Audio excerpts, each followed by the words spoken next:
When you need to build up your team to handle the growing chaos at work, use Indeed Sponsored Jobs. It gives your job post the boost it needs to be seen and helps reach people with the right skills, certifications, and more. Spend less time searching and more time actually interviewing candidates who check all your boxes. Listeners of this show will get a $75 sponsored job credit at Indeed.com/podcast. That's Indeed.com/podcast. Terms and conditions apply. Need a hiring hero? This is a job for Indeed Sponsored Jobs. Visible puts the ultimate wireless hack in the palm of your hand. With unlimited 5G wireless data and hotspot designed to keep you connected, powered by Verizon's 5G network. And no contract holding you back. Plans start at $25 a month, or get the premium Visible Plus Pro plan and save $10 on your first month when you use promo code HACK. Make the switch at Visible.com. Terms apply. See Visible.com for details.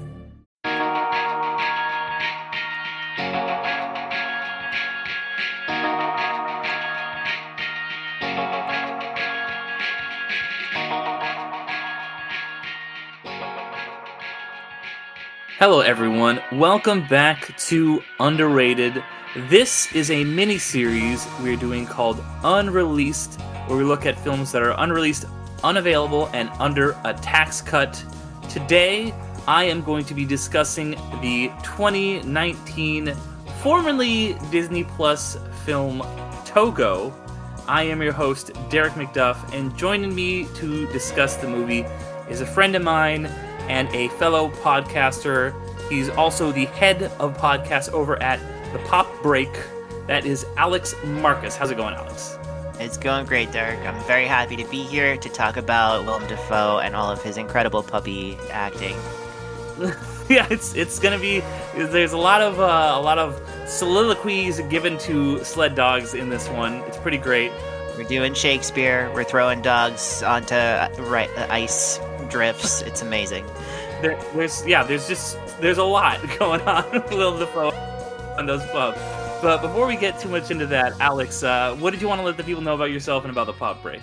Yeah, so if you haven't heard me on Derek's podcast before, as Derek said, I run the podcast division over at thepopbreak.com. We have a bunch of great podcasts over there, including a few that I do, such as TV Break, which is a monthly TV podcast. Right now, I do that with Bill Bodkin, the editor-in-chief of thepopbreak.com, and Josh Chernacki, our podcasting all-star, as I like to say, because he's on like 6 different podcasts for us. But TV Break is one of them. Right now in August, we actually have a special episode. We've gotten into this like regular tradition of putting out an anime exclusive episode every August, because we usually like to talk about new stuff that comes to TV, and guess what? Nothing new and exciting happens in the world of TV in August. So why not go the alliterative route and talk about some anime? So you check out that episode. I also co-host Bill versus the MCU with the aforementioned Bill Bodkin. We spent the spring doing an incredible deep dive on the Sony Spider-Man and Spider-Man adjacent properties. We talked about the original trilogy. We talked about the Garfield duology. We talked about, obviously, the MCU stuff. And even we got into Morbius and Madam Web and all that good stuff. So you could, if you're interested in that world, you could definitely check out that completed miniseries. And we recently just talked about Spider-Man Brand New Day as our big episode, as like the capper for that. And now we're kicking off our season for the fall, which is all about the back half of Agents of S.H.I.E.L.D. So we're very excited. We did the first 4 seasons of Agents of S.H.I.E.L.D. a million years ago.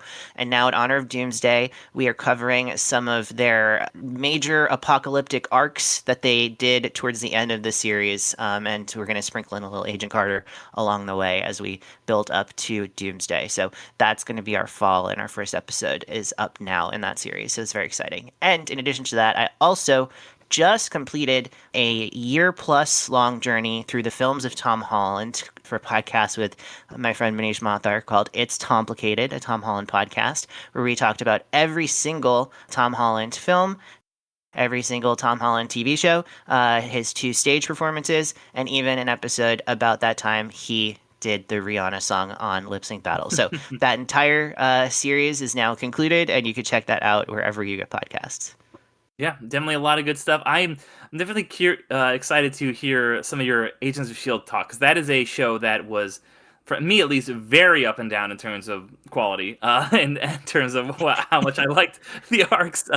So yeah, really really curious to that, and everything else. Yeah. But yeah, We're yeah. skipping season 6. I made the Hmm. executive decision of doing that. So we're doing an episode on the first half of season 5, an episode of the second half of season 5, an episode on both seasons of Agent Carter, and then an episode on season 7 of Agents of Shield. So that's what we're doing over there, and then we'll have our big Doomsday episode, which is gonna be interesting. Yeah, yeah, it's very interesting. So yeah, very very excited for all that, and it's funny because a lot of the stuff that you mentioned is currently streaming on Disney Plus. A lot of the Marvel stuff Yeah, has survived that, but as I and a lot of mentioned at the Tom top, Holland's filmography is on Disney Plus yeah, as well yeah, currently. including Onward, which we talked about. I was the guest on that episode of It's Complicated, so that was Yes. quite a bit of fun getting to talk about that with you guys. But infamously, a few years back, Disney did purge a lot of their content that was originally developed for the streaming service. So these original Disney movies that were made to be on Disney Plus were taken off the service as a way to save a couple bucks after.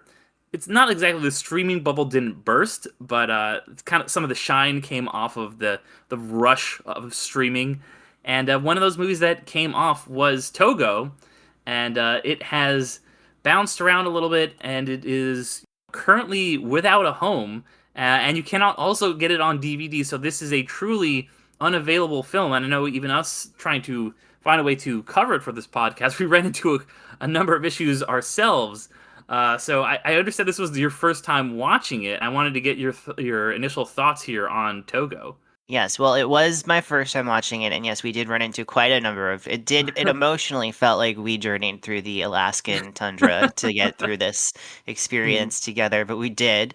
And yeah, I guess my experience of this film before seeing it, I should say, is that I forgot that it existed until you text me and was like, "Hey, do you want to talk about Togo?" And I was like, "Togo," and then I looked up and was like, "Oh, right," because this was basically one of the first movies that Disney Plus put out as a Disney Plus original Hmm. back in the fall of 2019, and I didn't really hear that much about it at the time.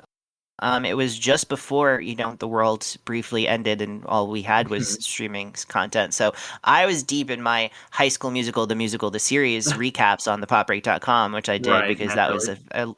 I loved that first season of that very silly show. And Togo just passed me by. I know he kind of like lives on in infamy as a gif of Willem Dafoe throwing a dog quite far off of ice. But outside of that, I had not really known much about this movie and completely forgot about it. But what is your history with it? Is this your first viewing as well? I had seen it a few times. I watched this movie when it first came out, and I remember liking it a lot. I think this is a movie that really was an under the radar movie. It was kind of that the big like, hey, we're just gonna put our big multi-million-dollar movies straight to Disney Plus just to beef up our streaming service and trying to get subscriptions up. And I think it did okay, and people who saw it liked it, but not as many people saw it as they would have liked. And I remember watching it, enjoying it. My brother randomly really loved this movie and like hyper focused on it to the point where after it got taken off of Disney Plus in 2023, one of the only places you could actually watch it, strangely enough, was on cruise ships. Like for whatever reason, the cruise ships are like the only place you can really legally watch Togo nowadays. And I've been on a couple cruises now with my family, and me and my brother were always with my other brother being married, ended up kind of being in the same room. He would just put on Togo, so I would like come back in the room and be like, oh, they're running across the ice or whatever it might be. So it became kind of like a comfort falling asleep film on vacations for me. Okay. So really enjoyed it, and then rewatched it in full, of course, for this podcast, which was, as I said, difficult to track down. But I have a little bit of history with this movie, and and I think my brother actually did in fact buy the DVD when it was still available, and he was pretty angry when they took it off of Disney Plus, and rightfully so, because that was a big selling point for get Disney Plus. We'll have all these great original streaming movies, including this one, and they quickly removed a lot of those films. Yeah, and what's crazy about that is I feel like the promise of Disney Plus more than any of the other streaming services that launched in that big glut of 2019, 2020 streaming launches was all of the Disney vaults is now here. It's Mhm. available and it'll be here forever. That was sort of like the Yeah. implicit promise of it. And it was like, hey, look, we have do you remember like right before they launched, they did that thing on Twitter where they just for like a full week, all they did was just post every 10 minutes a new another title that was coming to Disney Plus, and it was some of the most like random obscure shit from like the 1970s that ever Yeah. existed. And you're just like, Yeah. wow, Kurt Russell was in a lot of movies by Disney back in the day. Yeah. And because the whole thing was like everything that Disney has ever put out there Mhm. is coming to Disney Plus, and now you only need to subscribe to this. And then at a certain point, they were like, "Why are we paying to keep all of these random things on our server when no one is watching them?" Which I guess, Mhm. yeah, that makes sense. But you would think that the streaming originals, the stuff where it was explicitly for the streamer, would be the last thing to go, not the first. So it's very strange that this movie went away as quickly as it did. But Yeah. I'm Weird. very happy to have seen it because man, this was a wild ride. Yeah, yeah. So yeah, talk about that a little bit about the wild ride of watching Togo, and did it work for you? Did you like the film?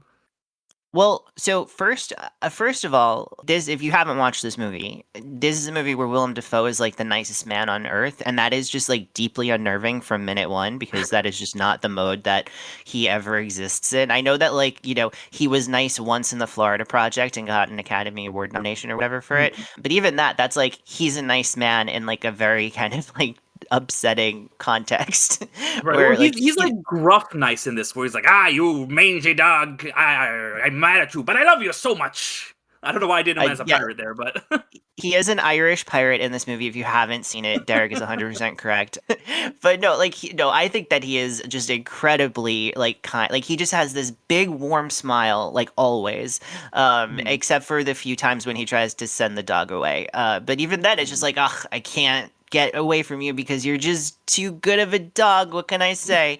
And so that was just strange from minute one. But Mhm. he can play kind very well. He's an Yeah. incredible actor. So like he did a good job, but it just took a little time to adjust to like Norman Osborn being just a nice guy with a dog who loves him. But I will say Yeah. another fun surprise early on was seeing that Juliette Nicholson was in this movie because I love Juliette Nicholson so much. She's like one of my favorite character actresses, and I'm always happy to see her pop up. And I think she has, by the way, never looked more gorgeous than in this film. For some reason, like everything about like the cottagecore vibe that she is doing here is working for her 1,000%. So like way to go. This movie is shot like a Hallmark movie most of the time, which I think also really complements like the color of her hair and things like that auburn sort of like Mhm. natural light that's fake that's coming in every single scene. It really was very complimentary to her, Mhm. but also she's great. I liked her a lot in this. But overall, my feeling of this movie is this is kind of like the perfect streaming movie because what it feels like a classic Wonderful World of Disney TV movie from the Yes. 1990s, but with like a bigger budget than a TV movie could ever have, right? Like there's no way that if this movie just came out on like ABC on Sunday night, like they would ever be able to shoot all of this stuff on the ice and everything else. Even if like it doesn't exactly look like a Christopher Nolan movie. Still, that's like a much higher budget that they're working with than a typical TV movie. But that's what like the emotional heart of this feels like. And so I thought like like Disney should be doing this forever, and all the other ones should too. Like I feel like there's been such a difficult kind of journey that these streamers have been on about like how do we make original like movies for a platform that makes financial sense. Just making theatrical films be native to our streaming service is insane because we're doing like $120 million budgets for no return. Like, why would Mhm. anyone do that? But like, just having a TV movie that feels a little bit like cheap and chintzy, like we don't want to go to HBO Max for a Hallmark movie, right? We Mhm. don't want to do that for Disney. We're expecting a little bit more quality. So I feel like this hits that sweet spot in a way that is like really effective. And so I totally understand why it ended up there instead of in theaters, and it makes me kind of sad that you can't watch it there now.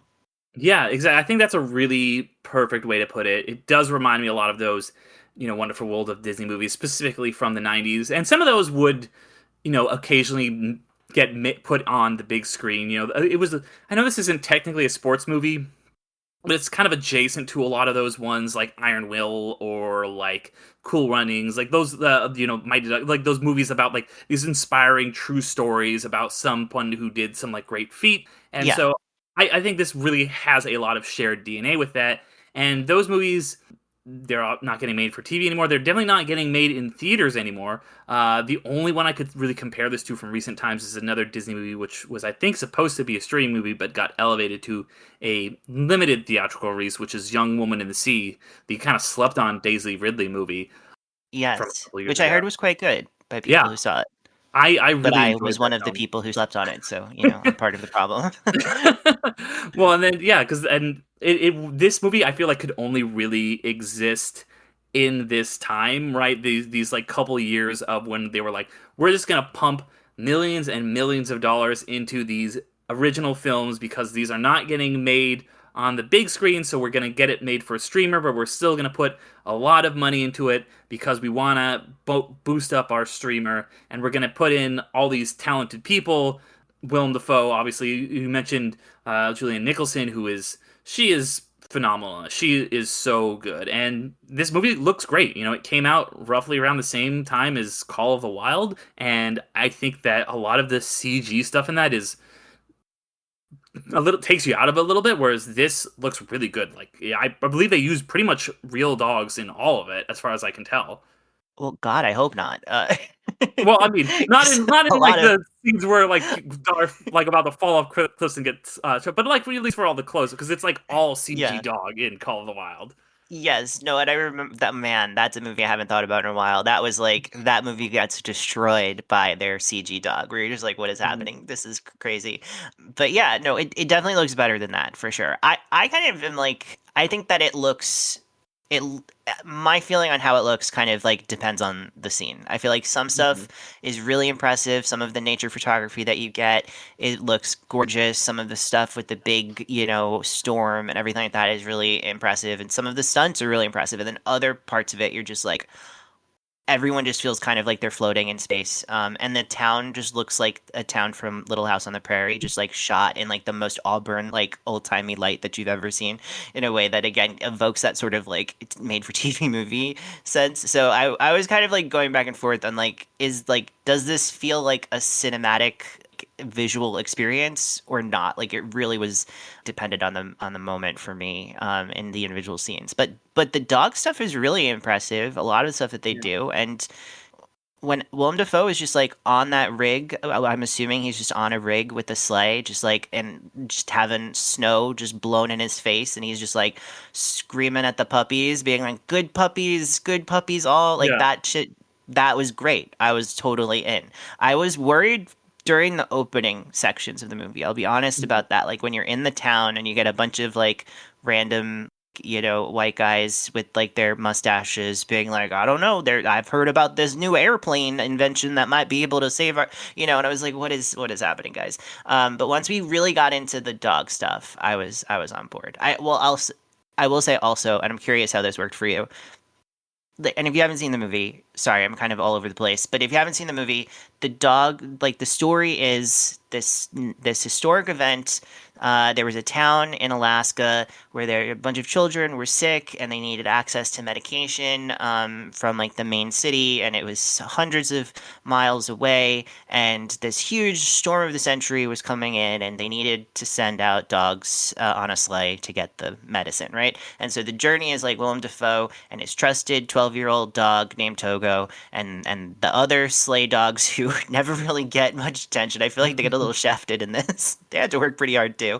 Yeah. Like they go out and they cross incredible terrain and they travel hundreds of miles in order to save the kids, right? And so the movie very much like it starts out like Willem Dafoe rides into town, immediately finds out there's a bunch of the kids that he has to help, right? So it starts out pretty fast, and I was like, okay, cool, like we're moving at a quick pace, and then like at a certain point. they start to do flashbacks to like cute, adorable baby Togo, and I was like, oh my god, like what are we doing? Is this like now we're in like a kids movie, like where it's like, isn't it so adorable that there's a puppy roaming around? How did that stuff work for you? I did like that they kind of start you not in media res exactly, but like right in here's kicking off the story, and then they do the like okay the classic flashback thing, which I liked because not just because it's like oh here's cute baby version like in Finding Dory when they're like here's Dory with the big eyes, but it was like more like it worked for me because you're getting to see the relationship between this guy and his beloved dog and how at first he was like, I don't really want this dog, you know, like he's this kind of like mongrel who's like, I don't want. He's too small. Like he's kind of harsh on him with the wife. The wife is just like, oh, like I'm gonna nurse him back to health, and he's like, no dogs in the bedroom, and he just keeps trying to like stifle him. And then when he finally, you know, lets him be a sled dog, he's like, oh, actually, this dog's pretty great. I'm gonna name him after this Japanese admiral for some reason. But hey, you know, After giving him away two separate times, mind you. so you know, it kind of build. I think it builds this bond where he feels this loyalty to Togo, but also this a little bit of guilt because he's like, I wanted to give him away, and that I think makes the end where he's got to kind of decide to keep running Togo and how like that much stronger because he's like, I can't abandon him again, I can't betray him again, and it makes all that stuff. I think makes the ending hit that much harder. But what did you think of it? Yes.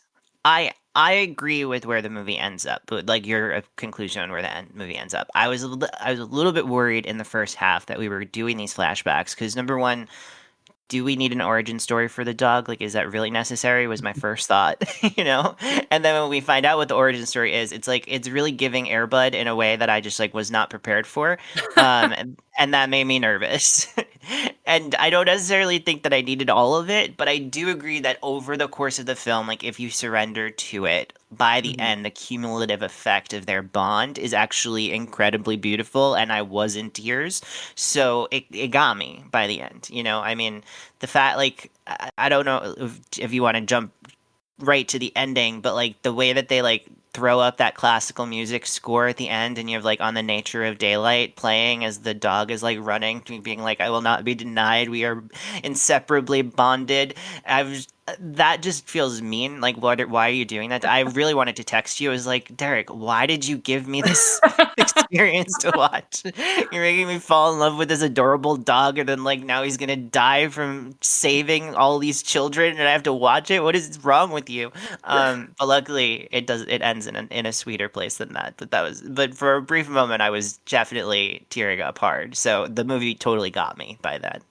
Oh yeah, yeah. I mean, it got me too. You know, it's funny because my initial review for this movie was I feel like using On the Nature of Daylight is basically a cheat code at this point, and it's gotten For sure. like it shows up at the end of so many movies because that Max Richter score goes real hard. It's something that it's a reason they've reused it in so many movies at so many pivotal emotional points because it really gets you in the feels. And when you're just like watching, you're like, oh my gosh, is this guy gonna like lose his beloved dog? And there's that scene where Togo can't run anymore, but he's like, and we found his a walk was just as good as a run. I was like, God damn it, man, this movie is really hitting. It's beautiful, you know. It's a really great movie. I love movies about, you know, just kind of the persistence, you know, of the goodness of people and humanity, and in this case, I guess dogs too, because they're doing this very intense, crazy, selfless act to save a bunch of lives of kids. And this is not some movie invention, you know. This is a real story that actually happened. And my only familiarity with it was the '90s animated movie Balto. Which is funny because this movie is basically like, fuck Balto, tear his statue down like he's a Confederate, we hate Balto. Just pure propaganda. That part absolutely killed me. I was laughing so hard when we get like the postscript and it's like, you know, but they erected a statue to commemorate this event and they made it of Balto. and then And they're like, but 100 years later, Time magazine named Togo the most heroic animal that ever existed. It's like, wait, I did not know I was in a Clint Eastwood movie suddenly about like a good dog who's been railroaded by the system. Like, what are we doing? Yeah, so there's a lot of shit in this movie that's just like fuck Balto, which is objectively just like very funny. Because like Balto seems like a perfectly nice dog who like didn't. It's stolen valor though, man. I had no idea. It's the crooked media Right? steal taking all the glory away from Togo when he earned Mhm. it. Yeah, no, 100%. That But was wild. I just could not believe that. it's so good. It's so It's like funny. it's like because like if you haven't seen this movie, like it literally is like a movie that starts out with like there's a bunch of sick kids and then like flashbacks to adorable puppies and just like that is just not where you're not never expecting to get to the point of like evil media railroads Togo steals his honor. It's like Yeah, what? it's a little bit out of nowhere, but it's very funny. Um, but yeah, I wanted to talk to about like to touch back on what we were saying about the way that the beginning pays off really well in the end is all those flashback to baby Togo scenes is when he's like really sickly and young. Willem Dafoe says something along the lines of like, "What will he bring to the breed if he survives?" Implying that if we allow this weak dog to live, he's just gonna dilute this future gene pool of just like future puppies are just gonna have his same weakness in him. And I love that in that last scene when In the Nature of Daylight is playing, you find out that oh no, like he lived out the rest of his days like siring puppies, and they named like a whole breed of dog essentially like that after Togo because of how good, basically how much he's such a good boy. They like he says his Yes. uncommon bond to humans. So like Togo was the best boy ever. He loved running. He loved Willem Dafoe. So we're just gonna have him have lots of other little puppies, and I thought that was just such a sweet ending. And I'm definitely a big pet lover. I've had dogs and cats my whole life. I love animals, so it was really that's why this movie really worked on me was seeing that bond because there are scenes where Willem Dafoe will talk to other characters, but for like 80% of this movie, he's just talking to these dogs like they For sure. understand him, which is like on its face you might be like, well, that's just like a conceit for the movie, so he has someone to talk to. It's like the Wilson thing in Castaway. But I'm like, no, like dog owners do that. Like they will talk, and he's just like, come on, Togo, come on. And then he's just like, I would just never will get over the scene where this is the fact that this is a scene that exists in a movie where Willem Dafoe is going over frozen ice that is cracking around him, and he is to his sled dogs quoting Shakespeare beautifully. I'm like, this is some Yeah. movie magic right here. I love this shit. I mean, if you're like, why is Willem Dafoe in a movie about a dog sled? Like, that's why, because like literally no one else could do that the way he did it, and it was perfect. It was beautiful. It was incredible. Like they should write books about that moment in film history. Honestly, Yeah, but and I will say there are some really gripping moments in this. Some movements of high drama that I'm like, well, I don't know how much yeah. of this is exaggerated, but there's a reason that gift where Um, he's like throwing the dog blew up. Derek, this is the untold Oh, true story of of course, Togo. How of dare course. you imply that it is anything not historically accurate about it? This You is know the movie what? that's correcting the record. Yeah, my apologies to Togo. Balto, you can go kick rocks, talking to your goose friend or whatever was happening in that movie.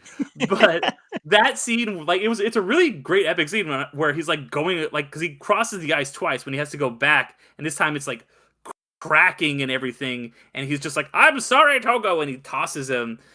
There's some real emotional beats, and we talked about how it can be a little hit or miss in terms of visuals, but there was some moments, particularly when you would just look at these wide shots, these big Alaskan vistas, and I was like, this is Yeah. some of the best looking shit I've ever seen. Like I was blown away, and part of that comes from the film I just covered before this, and I kind of watched back to back was Most Dangerous Game, the 2020 Quibi movie, and that Oh, movie does not hold up when it comes to like how it looks. This is clear, like because those are both streaming movies, right? But it's clear that they both have stellar casts, Academy Award nominees slash winners in them and stuff like that. But it's clear that this movie had a lot more when it came to visuals. And I want to say this looks like it was shot on location. So much shit now is just shot in the fucking volume, and I'm just like, can we like actually see some like actual like it's real? You can tell that this movie is real. Yeah, I would love to know more about. I mean, obviously they stripped this from records, so because Mhm. Big Balto got its hands on it and kept it away from the public. But I would love to know how they made this movie because it seems like they must have done that sort of like where they shoot the vista and then they shoot Willem Dafoe on the sled separately and then just like superimpose the two in some of the Mhm. sequences because I can't imagine like there's no way they just had him just running through miles and miles of like the Alaskan desert or tundra or whatever. But I mean, that's what it looks like in a lot of those shots. I think the only parts that like look kind of janky is the parts where he's on the frozen lake. Like Right. that part like seems like the most because obviously he wasn't on a Mhm. frozen lake, Yeah. and so like that part there's a little bit of a jankiness to some of the effects there. But I honestly didn't even care that much, just because again the first time through he's like shouting Shakespeare dialogue, but changing like men to puppies in the quotes, which is just like great, which is like a giant like grin on his face as he is like being blasted full force with wind and snow. So hard to complain about how a scene like that looks when that's what's happening. And then on the way back, like it is genuinely so gripping, the tension of what's going to happen. And I didn't know this story. I like assumed that this wasn't a movie where the dog dies in the end because I thought you wouldn't be that mean to me. But then by that point, I was like, I don't know what happens to Togo. I mean, Balto gets all the credit, so maybe he died and we never heard his story. So I'm not sure. So I was really gripped. I didn't know what would happen. And I thought for sure when he throws that dog and like the dog has to like single-handedly like pull the ice sheet to the like to the shore. How did that dog not break its back? That's insane. I can't believe that that happened. I was like fully gripped by that whole sequence. Yeah, there's some real emotional drama in this, and you see just after that scene, you're just feeling such euphoria at such a high, and then you see that like Togo's got like that bloody paw, and you're like, oh my god, like this is it, and he's wondering like, should I have done this? Could another dog have taken the lead? And in that like last text, we find out that like it was like 31 or something miles that most teams ran, and they ran over 200. So it's really, I wouldn't say not manipulative, but it's really emotionally affecting.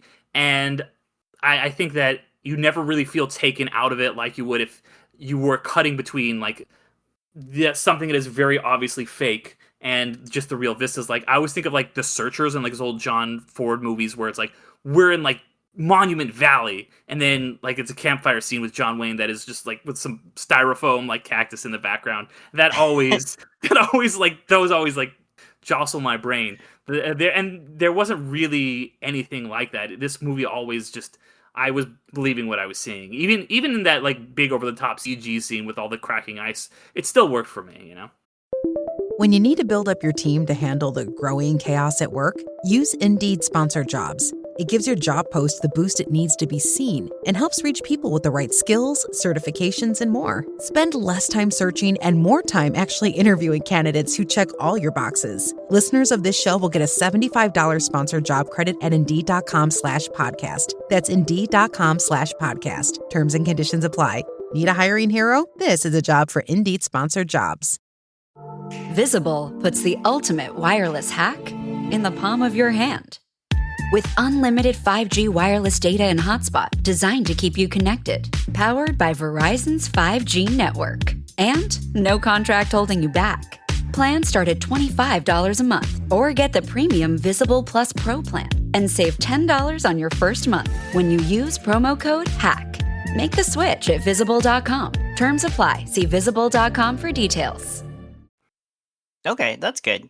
Yeah, and I think that like so one thing that you mentioned like it wasn't like too manipulative. They do kind of hit the same beat I think three different times where like something like Togo does something absolutely incredible, like a heroic feat of strength, like Hercules level. And then he it seems like he has spent himself in some way. Like that's the language that they keep using, Mhm. and they really heavily imply like that's it, he's dying. Like they go right to like, oh no, he's dying. Like there's nothing that we can do, and then we see Willem Dafoe kind of just like refuse to believe it basically because he's like, Mhm. no, this is my dog and I love him. And there's variations on his reaction each time, and like towards the end he tries to take care of him more, but like Togo won't let him because he's too proud of a dog to not be the lead, right? Mhm. But they kind of hit that beat like a number of times, and I'm curious how you felt about the fact that they kept hitting that, like, oh no, it looks like he's gonna die. Mm. Oh, he can do a little bit more. Oh no, it looks like he's gonna die. Oh, he could do a little bit more. See, I think that worked for me because of the way that they had the last one of those go, which is it starts to happen again. Like he kind of wakes up. Togo's just like in the snow, and Willem Dafoe, who his name is Seppala, I'll say, he kind of goes to him and looks at him and is like, "You've got to keep going. If you don't keep going, you die." And you're like, "Okay, well they're doing. We know this. This is that they're doing. They've kind of trained us at this point how to watch the movie." Togo goes up against something where we think he's done, and then he finds a way to pull through. And then this last time, it's like, okay, we're getting set up for that, and it's like, okay, he's really not coming up. They're gonna really do something here, and then you see, oh, that's the other team finds them, and they complete their, and he takes Togo into the safe house or whatever, and then that kind of is like, oh, he maybe did this one too many times. He maybe kept Togo going too many times, and now is Togo going to die? Like really makes me believe, oh, this dog right here might die, because I've always had this thing where I'm like, unless the dog is talking, I feel like they die 90% of the. If it's a dog movie and they don't talk, like I've seen enough movies where about dogs that I'm like, this is not going to end well for you guys. So I was really like in the same boat as you. I was like, I think this is it for Togo. I think that he pushed him too hard, and every one time of that, he was like, hey, keep going. If he had just done it one fewer time, maybe we'd still have Togo. And I like that even though the dog doesn't die, I love that he doesn't die. It's still like, maybe he did push him too hard. Togo can't run anymore. You know, he's lost that spark. He still but it's getting me again that I'm thinking about the fact that it's like, no, Togo didn't love the run, he loved me, you know, and that bond that they have, Ugh, it's so great to think wrecks about. you. Yeah. No, I agree. I posed the question because it is a bit repetitive, but I do agree with you. Like, so much of this movie lands so well in the third act that then retroactively, like, my complaints about the earlier parts of the movie end up falling by the wayside, because it does do that thing where it keeps like setting you up to feel like he's gonna do it, he's gonna do it. And I think the cumulative effect of that is that as an audience member, you really eventually start to see Togo the way that Willem Dafoe's character sees Togo, which is that nothing is gonna stop this dog from doing what he knows that he has to do, right? He is just like that. He's Captain America. He could do this all day, right? No matter what, no matter how many times he's gonna get beat down, he's gonna stand back up. He's gonna keep fighting. And that's and so I think you need that repetition to really feel that and not be like, what is wrong with you, dude? Just like leave your dog at the lodge, like let somebody else take the next leg, like come on. But like you're like, no, this dog and you, like these two guys, they're gonna do it together, and there's no other way around it. And then what's so beautiful about it, I think, is that ultimately Willem Dafoe's character kind of it gets spent before Togo does, right? We see him kind of pass out on the sled and have to get dragged unconscious for like an unknown amount of time. And then when he finally wakes up, he sees that all the dogs are laying down, Togo won't get up, and you're just like, oh, like the moment that you're talking about. And you're like, oh no, like he couldn't do it. He couldn't, because if you haven't seen the movie, like it's whiteout conditions. Willem Dafoe basically says to Togo, like, look, I know you know the way to the next lodge. I can't help you at all because I have no idea where we are, what direction we're headed. But I trust you to do this. And then like he almost immediately passes out, and the dog just has to do it all on his own. And when he wakes up, all the dogs are laying down. You're like, oh no, like everybody's dead. They're screwed. And then because it's whiteout conditions, you can't see their surroundings. And then finally you realize like Togo has stopped right outside the lodge because he actually did it before they all passed out from being so tired. And you're just like, and that is so emotionally satisfying. And then yeah, just it builds to that moment where they finally get home, and Julianne Nicholson is talking to him and is like, look, you don't know if he's gonna die. Like, don't say that he's definitely gonna die, because look, he's getting better. And like, you know, and Willem Dafoe just like absolutely wrecked me by saying like, all of the things you've ever warned me have come to pass, and I am not prepared at all to say goodbye to my dog. I'm just like, fuck me neither, guys. Like, don't do this. Yeah. So yeah, and at that moment I was like, this movie has me. This movie has me 100%. And once again, that's where On the Nature of Daylight is playing, and it's just like, this is not fair. You are not allowed to use Max Richter here. This is just too good. Yeah, I think it's really just a really emotional, heartfelt, beautiful movie. And I know I've said that multiple times, but that's how I feel about this movie. And it is just, once again, such a shame that to save a couple bucks, Disney was like, we're taking it off, because this comes after a few months after the HBO Max, whatever it was called at the time, starts purging all of its original shows. They're like, the Seth Rogen pickle movie, it's out, and you're like, okay, well, Yeah. that's Zaslav cost cutting shit, but then other streamers start to do it. Paramount taking Star Trek off feels like a crime. And then, of course, you have Disney, just a massive wave of these films that were specifically made by them only to be watched here. And I'm looking at a Deadline article from the time that it was happening, and some of the other ones that were done at the same time were Willow, the Turner and Hooch show, the Mighty Ducks show, Big Shot, the Jeff Goldblum Explores the Universe, what it was called. Then there was a couple Hulu things that got removed as well. Why the Last Man being one of the big ones. Just really. That was a good show. That Yeah. they only got that one season, but that was good. I watched that whole thing. I was into it. Oh, there's a number of things that I like. The Mighty Ducks show, very effective. Me and my niece, who was like 9 or 10 when that show came out, I would go. It was like deep COVID. I would go over to her house and we would sit in her backyard and we would watch the Mighty Ducks show every week together. It was like this nice moment of bonding that we had during a pretty unfun time to be alive. So when that got pulled, I was like, oh man, what do you do? What did Lauren Graham do to you? Come on, like. Right. Yeah, there's a lot of good stuff, there's also stuff that's like, oh man, I kind of wanted to watch that Rosalind movie with Caitlin Dever. It's like, nope, you never get to now. So it's Oh, so did they annoying. pull that too? That was a casualty of the Oh no. yeah. On It's Complicated, Mhm. Tom Holland podcast, me and my co-host Manish Mathur recently did an episode about Tom Holland's return to the West End on stage in Mhm. London when he did Romeo and Juliet, a production that we got a chance to see a taped copy of, and it was not so good. And we recommended Roseline as something Yeah. that people should check out, and I guess they can't, so that's a bummer. Yeah, it's really annoying because they make these shows and movies and you're like, cool, I'm invested in this. I'll subscribe to you, and they're like, yeah, just kidding. Like, and I think there was one movie that they had that was literally on there for like, it was like about kids in space. I'll check the name, but it was on there for like 11 days before it got ripped from from Disney Plus, because it was like That's just right before mean. the purge. Yeah, and it's just like, and it's these people, these creatives, like, put these out there. They make these movies, and then they're like, oh well, they're gone. They never got to be on the big screen, and so many of these streamers are really protective of putting their stuff on DVD. So you don't get to even buy them a lot of time on DVD. Like I said, Togo is no longer available on DVD. And then when they take them off their services, you're like, well, fuck, how are you supposed to watch this thing? You made something good that I was invested in, but it cost you too much money, or it cost you some amount of money. So you're gonna just save a couple pennies and just cut this. It's incredibly frustrating. So I don't know if you had any thoughts about that whole Disney purge and just about streaming services cutting their own movies in general. Yeah, well, I mean, my number one thought is that when I own my own art house theater, I am definitely going to get a film print of this and do a double feature of The Lighthouse and Togo, obviously.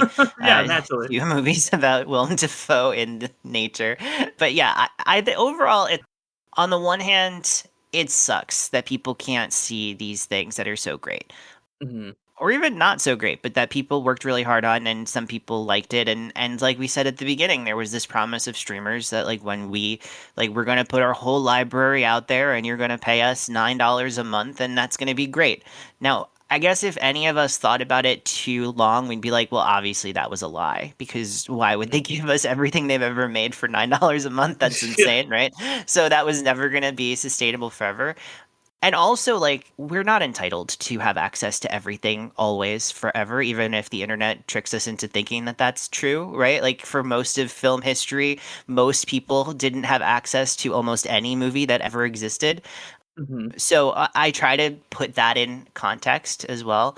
I think that the biggest crime, though, is the movies that you buy on video on demand, and then the video on demand service is like, oh, we don't have the license to that anymore, so sorry, you can't watch it, and no, we're not giving you your money back. That recently happened, I think, with like the PlayStation VOD store, where they were just like, Yeah. we're not doing movies anymore. Sorry, if you have a library of movies, Hmm. now you don't, and it's just like that should be illegal.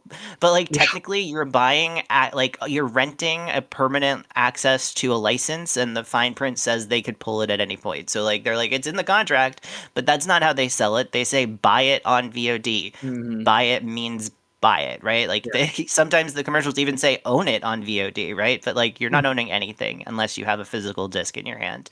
And I think that sucks. I think that that is like the bigger crime of this. But I understand that it costs money both from just like the pure like putting things on a server, and then also when you have things on a server, like you have to pay royalties, and I believe part of the royalties is based on how many views you're getting, and part of it is just have like it being listed. And so if you're a corporation and you're paying any amount of money for a movie on your server that literally has had 0 downloads in months, I understand them being like, why would we continue to do this? That's kind of crazy. So, what's actually important is that we get physical releases for everything, and then we create physical media libraries for the public that people can actually access these things. I know that there's like a lot of like big kind of movement for people to create their own physical media libraries to preserve film, but most of the time they're just like they want to preserve it for themselves, which I think is a weird impulse. You're just like, I need to have the most impressive library ever, so that way if I ever want to watch a movie, I can. It's like, okay, I feel like you're almost there, but like Yeah. maybe we can have that same energy behind Mhm. making it a public resource, right? Like, and what's cool is that, a lot of towns and a lot of communities have libraries with surprisingly robust movie selections that you can rent at any point. And I kind of hope that like the experience that people have had over the last 10 years of the streaming space, of both streaming services that promise you to have unlimited access to things and then they take that away, and then this other thing that we're talking about with VOD purchases that then get taken away, that will sort of like reactivate a larger movement of like have thinking about these things as a social good that people should have access to outside of this like corporate context, because it doesn't make sense for a corporation to just like allow us to have access to anything we want forever. Like why would anyone pay to do that? Right? But that's what Mhm. libraries are for. Like that's what a library is to books. And I think the film like the art form of cinema has now existed for over 100 years. We should have, a more dedicated, library platform for movies, in the way that we have for books. I think it's great that libraries do it, but obviously that's like an unreasonable expectation that a library that is primarily for books will have also every movie that ever existed. So maybe we should invest in that as a community moving forward. Yeah, no, absolutely. Like film libraries, I love that idea, and I'm definitely a huge champion of public libraries on here. And I've talked many times about how it's a great underutilized resource because, like I said, people typically think of books, but really you can get most DVDs from libraries. And if it's not at your local library, most libraries are part of a larger library system. And that's something that I often do where when I want to watch something for in anticipation of this podcast and it's not streaming somewhere, I will often just go to my library or reserve it ahead of time because I know I'm going to be talking about the episode in, a month or whatever. And they will send it to my local library. I'll drive down the street and I'll get it on the shelf. What sucks though is that when a lot of these streaming services are so restrictive on releasing physical media that they will be like, okay, well, we want you to come to our app and keep paying us $9 a month because that makes more sense than paying $20 one time for a DVD. We want you to pay hundreds of dollars a year to keep watching those same movies rather than owning one physical copy. And a lot of these that I'm talking about, there are some of the few examples that have not been made physically available. And I think there was a very brief window where Togo was on DVD, but it's not any longer, and it's once again it's just that corporate thing of like it makes more sense for us to make money by putting this only on a streaming service. But then when they take that off, they give and you have no options. It's like okay, that's a shame. But I will echo what you say. Go to the library. Just go online and see if your local library has it, and if not, request it. You can get pretty much anything that you would want to watch on DVD, on Blu-ray, however you have it.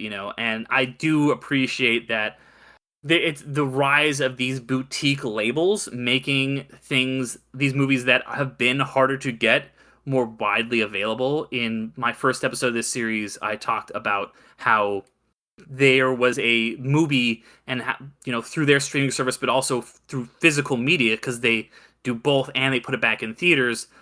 They put out The Fall. After it had been in the wilderness, you could not watch that movie in any format for years. So I'm always a champion of physical media, and I love what you're saying about making not just physical media for yourself, like hoarding it like you're some dragon or something sleeping on your pile of gold, but but it's making it available to everyone. And I think that's something that we've lost a little bit in the internet age, is that there was, like, in the days of VHS trading, like you would have some obscure movie from Japan or whatever and be like, okay, cool, I'll give you this one, you give me this one, and we'll check it out. Movies traveled that way, and that's something we've really lost. Yeah, I feel like, I mean, like, I've been listening to film podcasts since like 2009, right? Because I'm 100 Mhm. years old now. And I remember, like, that conversation was very active on film podcasts back in 2009, 2010. Like, you got to get a region-free DVD player, and you got to, like all these, like, different, like, online, like, message boards. People will send you stuff, because a lot of foreign releases, a lot of anime, that was a huge way that people were able to watch anime without, like, a terrible American dub that, like, ruined the experience, Mhm. right? Like, that was huge. And just, like, a lot of, like, classic foreign films, classic, like, Hong Kong films. There's a huge Hong Kong movement of Mhm. film in the 90s that was largely very inaccessible to people, and they were just trading VHSs and DVDs back then. Yeah, and it's all gone away because of the convenience of, like, well, if I want to watch something, I almost always can make the decision at like 2 in the morning on my iPad and just click a button and be charged $4. And so that's fantastic. And it's like, yeah, but what are we losing with that? And it turns out now, Mhm. a decade in, we're losing a lot because of that. Yeah, absolutely. It's the convenience of it has made us, it's so easy to get so much stuff that when it's not easy to get something, it's almost impossible. Yeah.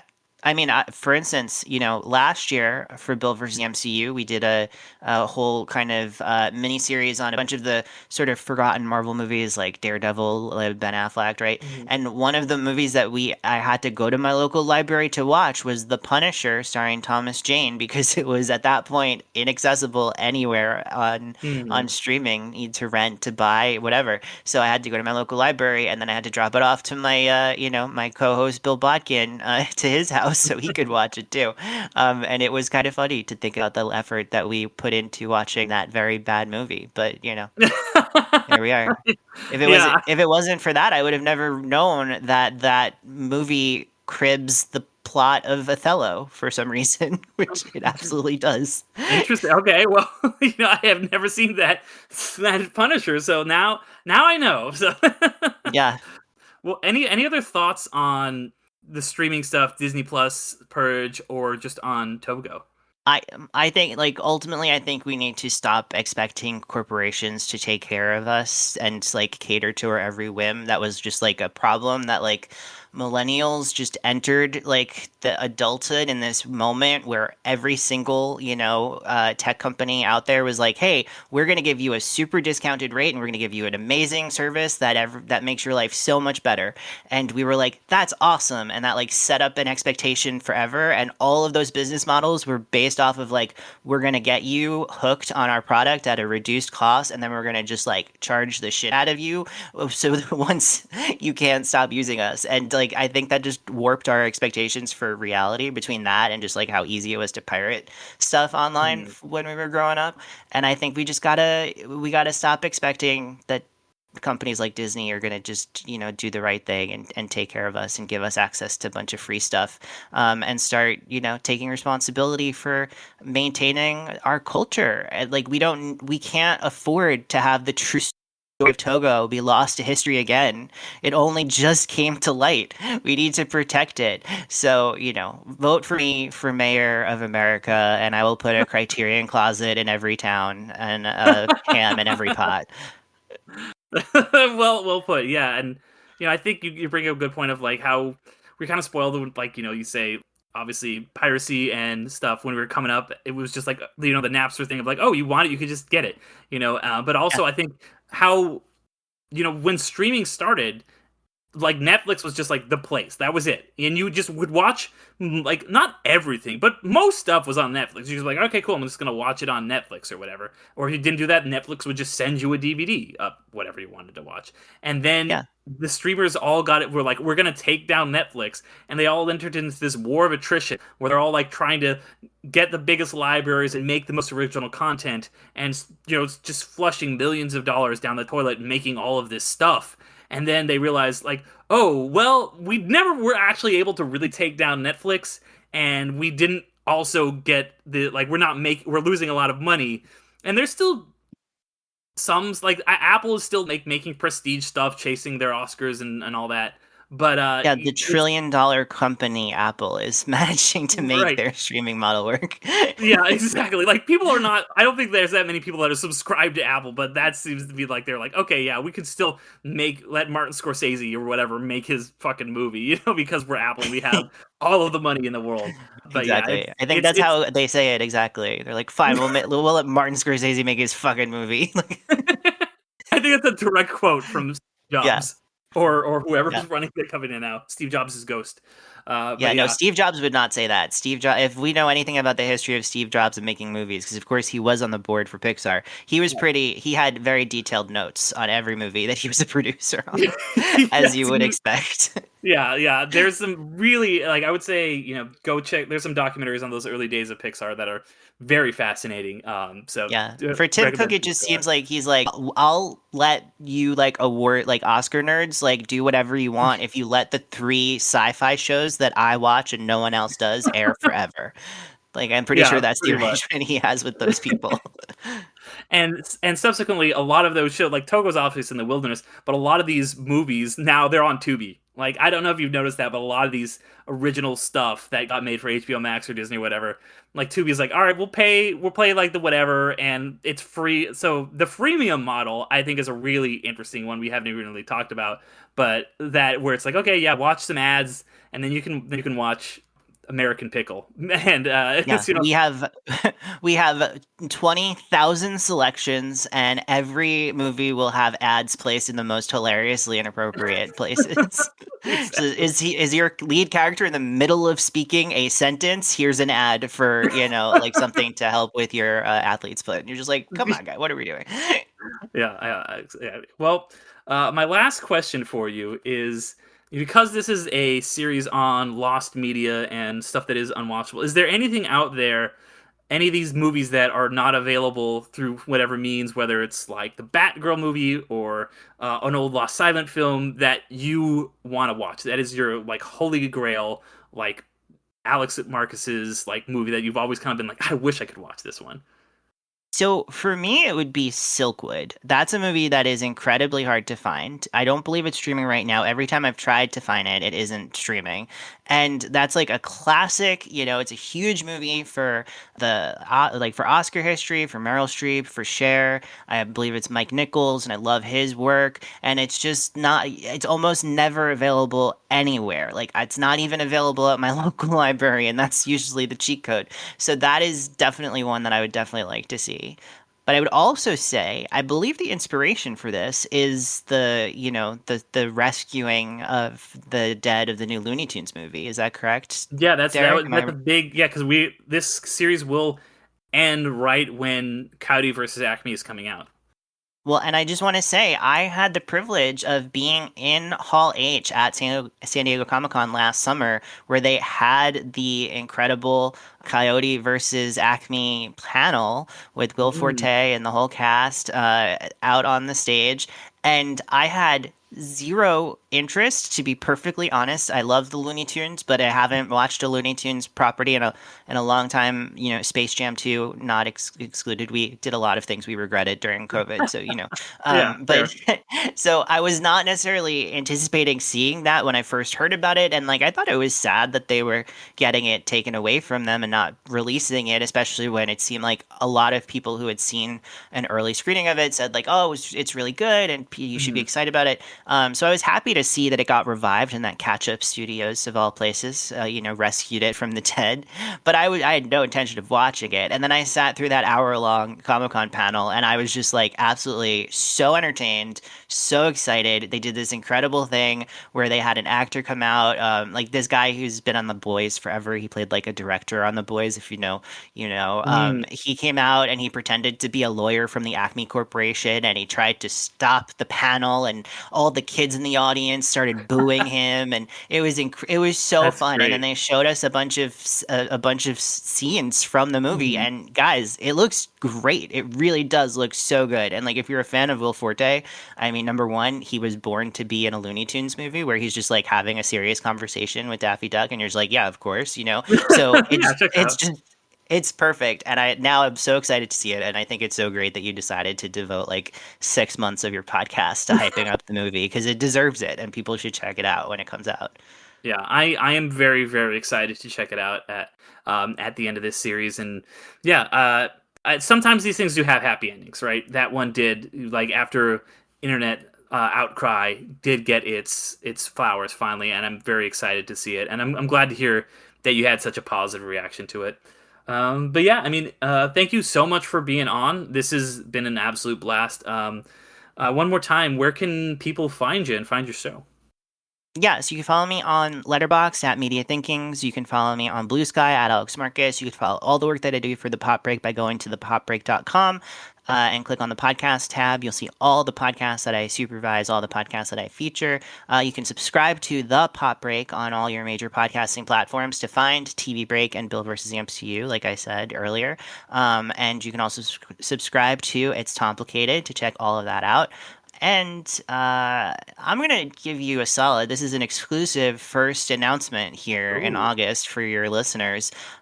This fall, I'm going to be starting with a couple of friends a Taylor Swift podcast, because Taylor Swift is one of my personal passions, and she is celebrating her 20th anniversary of being in music. So for a little over a year, me and some great special guests are going to be covering her entire discography from start to finish. And it's called The Hope of It All, and it's a Taylor Swift podcast. So look for that in the fall. Wow, you heard it here, folks. First, folks, this is a underrated exclusive. We're finding out here. Well, awesome. Looking forward to that one, and love hearing all your stuff. And we had just by the time this is out, we will have just been on a panel together again at Comic-Con. So that I'm sure went well. It was so fun, and it was so fantastic, and it was a pleasure to have you, obviously. And yeah, that'll be on the Pop Break podcasting network at the end of August, and a video of it will be on our YouTube, popbreak.com, all spelled out. So you can check out Derek over there. Yeah, good fun stuff. And then anybody out there who who's listening to this for the first time, probably just a fan of Alex, but I don't know if anybody's listening to this about movies that you can't watch anymore. We'll see how my numbers do. But if you want to hear, it's going to be interesting. We'll see.